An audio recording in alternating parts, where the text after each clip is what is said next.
Olá, olá, olá, olá, olá, meu povo querido, meus alunos amados, estamos aqui para mais uma aula de qualidade, para mais um dia de aprendizagem, para mais um dia de conhecimento. E hoje eu preparei uma aula super especial para vocês. Nós vamos falar sobre a execução fiscal. Então, bora aprender direito comigo. Então, galera, vamos iniciar então. Peguem caneta e o caderno de vocês para que a gente possa ali fazer as anotações pertinentes, as anotações que eu pedi, né? Às vezes eu vou lá assim, anota aí no caderno, ó, isso aqui é importante, isso aqui pode cair em prova, enfim, todas as observações que eu pedi para vocês, que eu falar para vocês aqui, vocês anotem. E quando tiver ali uma atenção nos slides, vocês também anotem, porque é algo muito, muito, muito importante. Tudo bem? Então vamos iniciar, mas antes de iniciar a nossa aula, eu quero que, se vocês porventura tiverem alguma dúvida, eu quero que vocês me sigam, me peçam, me tirem essa dúvida lá no meu Instagram. Pode mandar uma mensagem diretamente para mim, que eu vou ter o maior prazer em tirar as dúvidas de vocês. Ou também vocês podem deixar aqui nos comentários a dúvida de vocês, que assim que eu for, se assim que eu puder, eu respondo as dúvidas de vocês aqui nos comentários. E comentem coisas boas, comentem coisas produtivas que façam eu melhorar, que façam eu melhorar cada dia mais aqui para vocês. Porque assim, é com muito carinho que eu gravo todas essas aulas e quem me conhece sabe, eu estou iniciando aí nessa vida aí de redes sociais, no meu canal do YouTube, porque a minha docência mesmo é presencial, então, mas a gente vai conseguindo, vai se desenvolvendo, vai construindo, e eu espero muito que a cada dia que passe eu possa agregar mais no conhecimento de vocês e aprender com vocês e trazer muito mais informações. Tudo bem? Então, sem delongas, vamos começar aqui então a falar sobre a ação de execução fiscal. E o que é essa ação de execução fiscal? A ação de execução fiscal é uma ação proposta pela Fazenda Pública. Pela Fazenda Pública. Então, é uma peça da Fazenda Pública. Não é uma peça de iniciativa do contribuinte. Nós estudamos todas as peças, todas as ações de iniciativa do contribuinte, nós estudamos, né? Nós vimos quais são as ações de iniciativa do contribuinte. Vamos lá relembrar? Nós temos a ação declaratória de inexistência de relação jurídica, ação anulatória, ação de repetição de indébito, ação de consignação em pagamento, mandado de segurança, né? E temos o mandado de segurança. Então, essas são as ações de iniciativa do contribuinte. Agora, nós vamos aprender as ações de iniciativa do fisco. E a ação de execução fiscal é uma delas. É uma delas. Inclusive, posso dizer que é a principal delas. Né? Em sala de aula, nós vimos a medida cautelar, que também é uma ação de iniciativa do fisco. E nós vimos que a medida cautelar ela é uma ação meio que não muito utilizada pelo fisco, mas está lá previsto na lei, então ela sim é uma ação que a administração pública pode utilizar contra o contribuinte, né? Hoje nós não vamos falar sobre a medida cautelar e nós vamos falar apenas da execução fiscal. Então, a ação de execução fiscal ela é proposta pela Fazenda Pública. Só que é uma ação que é proposta pela Fazenda Pública de qualquer forma, ou seja, é só a Fazenda Pública querer ali ingressar com ação de execução fiscal e pronto, está feito? Não, não é assim. Não é assim. Para que a Fazenda Pública ela possa intentar uma execução fiscal contra o fisco, tem que ter o que, galera? Uma CDA. Então, anotem aí. Anotem aí. Para que a Fazenda Pública possa ingressar com uma ação de execução fiscal, tem que estar munida da certidão de dívida ativa. tem que ter a certidão de dívida ativa. Ou seja, a Fazenda Pública tem que dizer, ó, contribuinte, você deve, tá aqui essa certidão, você agora tem que me pagar. Tem que me pagar. E aí o fisco vai ingressar com essa ação munida da CDA e nós vamos, no decorrer da aula, falar mais e mais e mais sobre essa CDA. Tudo bem? Então vamos lá. A ação de execução fiscal, nós temos uma lei que trata sobre essa ação, que é a Lei de Execução Fiscal, conhecida também carinhosamente como LEF, Lei de Execução Fiscal, que é a lei número 6.830 de 1980. Então, perceba que é uma lei bem antiga, né? Então, é uma lei de 1980, a lei 6.830 é ela que vai ali legislar, é ela que vai regulamentar a lei de execução fiscal. Agora, falando um pouquinho mais da CDA, temos que a CDA é um título executivo extrajudicial. A CDA é um título executivo extrajudicial. E esse título, galera, o que ele gera? Ele gera uma presunção de certeza e liquidez. Certeza e liquidez. Por quê? Porque faz com que o fisco ele possa, sim, requerer o efetivamente pagamento daquele tributo que o contribuinte está ali inadimplente. Tá? Antes da emissão da certidão de dívida ativa, o contribuinte ele deve, mas ele ainda não está ali nos órgãos de proteção de crédito da Fazenda Pública, né? Que é a dívida ativa, né? Que é a dívida ativa. Então, o fisco ele só vai ter ali uma presunção de recebimento desse pagamento, desse tributo, quando ele tiver em mãos a certidão de dívida ativa, tá? A certidão de dívida ativa. Então, a certidão de dívida ativa, ela sim, eita, minha borrachinha tá difícil aqui. Peraí, minha borrachinha tá, ela sim, opa, borrachinha. A canetinha tá aparecendo aqui, mas a borrachinha não tá pegando. Ei, galerinha. Ah, pegou a borrachinha. Então, ela sim, ela tem ali uma certeza e uma liquidez. Então, a dívida, a CDA tem que ser certa, então seus valores têm que ser certos e os seus valores devem ser líquidos, tudo bem? Então, vamos lá. E também a Fazenda Pública, na ação de execução fiscal, ela pode pedir a indisponibilidade dos bens do devedor, desde que esse devedor esteja o quê? Devidamente citado. Devidamente citado. Então, a ação de execução fiscal pode a Fazenda Pública requerer a indisponibilidade dos bens do devedor? Pode. Mas pode de qualquer forma? Não pode de qualquer forma. Tem que requerer desde que ele esteja o quê? Devidamente citado. Devidamente citado. Tudo bem? Beleza. Então vamos lá. E essa indisponibilização de bens, o que é isso, né? Então a gente tem lá no artigo 185A do CTN, dizendo que a fazenda ela pode requerer a indisponibilidade dos bens quando o contribuinte ele não quita a obrigação dele. Ele não paga a obrigação dele. O contribuinte, ele não indica bens à penhora. Então, ele não paga, ele não indica bens à penhora e a penhora que foi feita, se porventura foi feita, ela é o quê? Insuficiente, tá? Ela é insuficiente. Então, pode sim ter a indisponibilidade dos bens do devedor, tudo bem, já entendemos que pode. Mas quando que essa indisponibilidade ocorre? Quando o contribuinte não quita, primeira. Quando o contribuinte não indica bens à penhora, segunda. Ou a terceira, quando a penhora ela é insuficiente. Aí sim pode acontecer aí a indisponibilidade dos bens do devedor. E aí, galera, temos aqui o artigo 774. 774.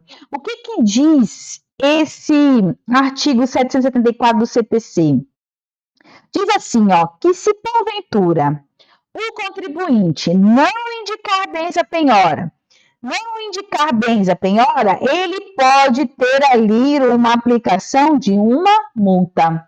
Então, o artigo 774, que serve lá para o CPC, ele também é aplicado na execução fiscal, tá? E determina que, caso o contribuinte ele não colabore com a Fazenda Pública, e como é que ele vai colaborar com a Fazenda Pública? Indicando seus bens à penhora.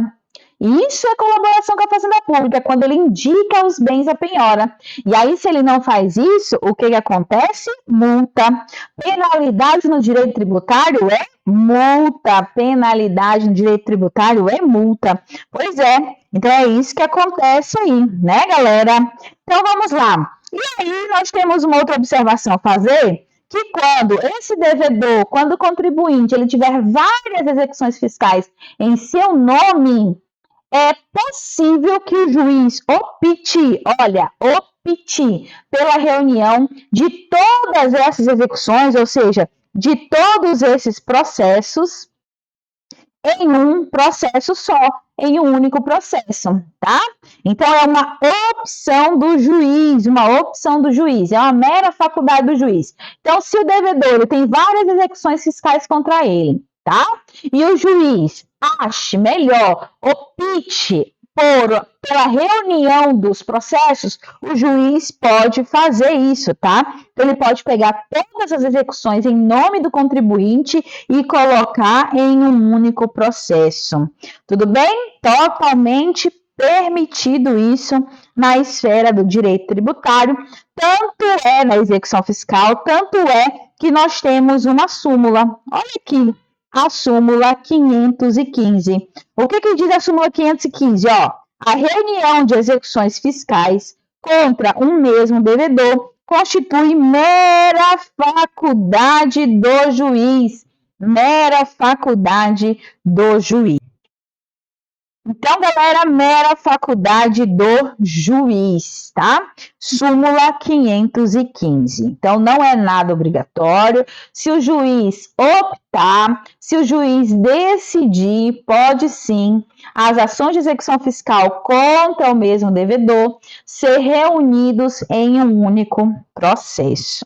Então, vamos lá. Olha ali, tem uma atenção ali embaixo. Então, por favor, já preparem aí a caneta de vocês para anotar. Então, vamos lá. Aonde que vai ser a propositura da ação fiscal? Qual que é o local que essa ação fiscal ela vai ser proposta? Vai ser no foro do domicílio do devedor. Vai ser na residência. Vai ser no lugar onde esse devedor for o quê? Encontrado. Vai ser no foro do domicílio do devedor, vai ser na residência ou no lugar aonde ele for encontrado. Tudo bem? Mas aí temos uma atenção a fazer. Olha o que diz aqui, deixa eu pegar aqui que ficou bem em cima. Olha o que diz aqui o artigo 5º da Lei de Execução Fiscal. Vamos ler aqui, ó. A competência para processar e julgar a execução da dívida ativa da Fazenda Pública exclui a de qualquer outro juízo, inclusive o da falência, da concordata, da liquidação, da insolvência ou do processo, ou do inventário do processo, essa foi boa, ou do inventário. Então, a competência para processar e julgar a execução da dívida ativa da Fazenda Pública exclui a de qualquer outro juízo, inclusive o da falência, da concordata, da liquidação, da insolvência ou do inventário. Tudo bem, turma? Então, vamos lá. Seguindo aqui com o nosso estudo. E dúvidas, vocês já sabem, dúvidas, vocês podem me chamar lá no meu Instagram, vocês podem mandar aqui nos comentários do YouTube, que eu vou respondendo assim que puder. Então, vamos lá. Em relação aos sujeitos, a ação de execução fiscal, assim como todas e quaisquer outras ações, né, no âmbito do direito. Então, todas as ações do direito, nós temos ali sujeitos, né? Nós temos o sujeito ativo, o sujeito passivo. Então, todas as ações judiciais, nós temos ali o sujeito ativo e nós temos o sujeito passivo. Então, na execução fiscal, o sujeito ativo, quem que é o titular na ação de execução fiscal? Quem que é o sujeito ativo na ação de execução fiscal? São os entes políticos e suas autarquias. Artigo 1º. Então, a União, o Estado, o município e o Distrito Federal são sujeitos ativos. Então, se a União, se o contribuinte estiver devendo os tributos da União, a União pode entrar com a execução fiscal. Se o contribuinte estiver devendo tributos dos estados, pode o estado específico, entrar com a ação de execução fiscal. E sim com os municípios e com o Distrito Federal. Lembrando que o Distrito Federal, a competência dele é de legislar tanto os tributos dos estados quanto os tributos dos municípios. Artigo 156 da Constituição Federal. Tudo bem? Artigo 156 da Constituição Federal. Pois bem, galera. E o sujeito passivo? E o sujeito passivo? O sujeito passivo é qualquer pessoa. E qualquer pessoa o quê? Qualquer pessoa física ou qualquer pessoa jurídica, seja ela de direito público ou seja ela de direito privado, bastando apenas que estejam ali presentes os requisitos da propositura da execução fiscal, que o requisito principal é aqui, é a CDA, Certidão da Dívida Ativa. É um dos principais requisitos, tanto é que a certidão de dívida ativa ela é imprescindível para a abertura, para a propositura da ação de execução fiscal. Tudo bem?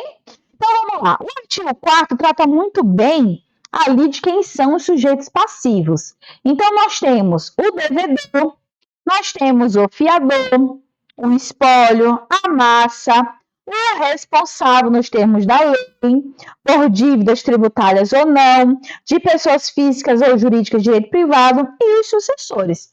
Então, o próprio artigo 4º, ele ali menciona, ele discrimina ali quem são os sujeitos passivos da ação de execução fiscal. Lembrando que o responsável é aquele que indiretamente tem a responsabilidade de pagar os tributos. Ele não pratica o fato gerador de forma direta, ele pratica o gerador de forma indireta e ele tem ali a responsabilidade do pagamento do tributo, tá bom? Beleza, então vamos lá.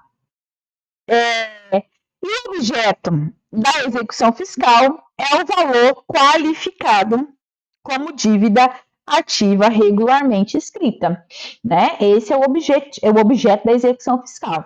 É o valor qualificado como dívida ativa regularmente escrita, que muitas vezes não é o valor da dívida, tá? Muitas vezes não é o valor da dívida. Às vezes o contribuinte ele deve 50 mil reais. Porém, quando vai para a dívida ativa, esse valor muda. Esse valor muda. Por quê? Porque ali a gente tem os encargos de juros, de mora, de multa, né? Então, nós temos as penalidades. Então, muitas vezes, o valor que está na dívida ativa não é o valor da dívida que o contribuinte inicialmente estava inadimplente. Então, ele realmente deixou de pagar o quê? 50 mil reais. Esse era o valor que ele devia. Porém, como ele não pagou, ele ficou inadimplente, gera aí mais as penalidades. As penalidades, né? Que são os juros, que são as multas. Então, a gente tem ali mais as penalidades. Então, a gente chama isso de valor qualificado, porque é o valor principal, né? É o valor principal, mais as penalidades, né? Mais as penalidades. Ok, galera, então vamos lá. Aqui a gente vai começar a entrar agora nos requisitos da execução fiscal. Requisitos da execução fiscal. Esses requisitos estão lá no artigo 6º, dos parágrafos 1º e 2º da nossa querida LEF, né? Lei de Execução Fiscal, Lei 6.830 de 1980. E aí, turma, olha só, o que diz ali a lei de execução fiscal? A lei de execução fiscal diz que a ação de execução, ela é uma petição inicial. Ela é uma petição inicial. Só que ela é uma petição inicial não do devedor. Ela é uma petição inicial do fisco, mas não deixa de ser uma petição inicial. Se é uma petição inicial, deve observar o quê? Os requisitos do artigo 319. Deve observar os requisitos do artigo 319 lá do CPC.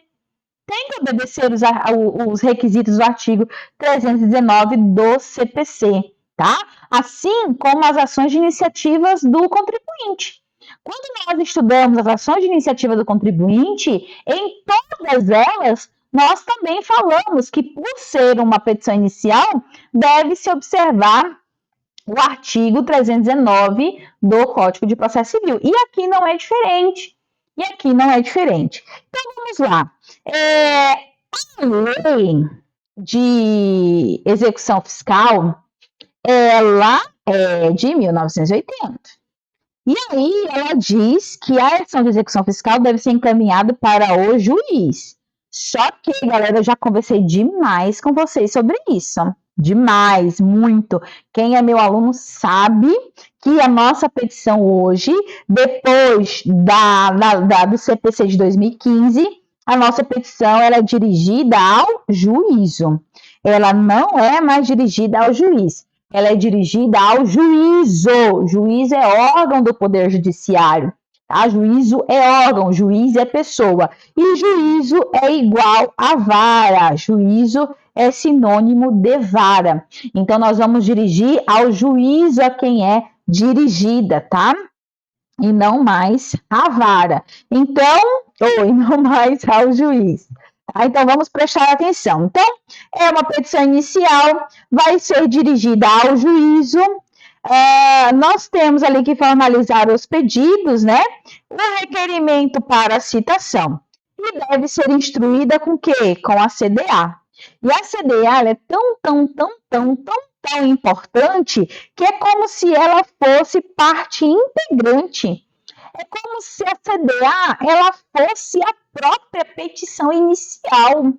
A própria petição inicial, como se estivesse transcrita na petição inicial. Então, ela é muito importante. Tudo bem? E aí, o que diz ainda, o que continua ali, as leituras ali dos parágrafos 1º e 2º do artigo 6º. O artigo diz que a petição inicial indicará apenas a inicial, a peça, a CDA, né?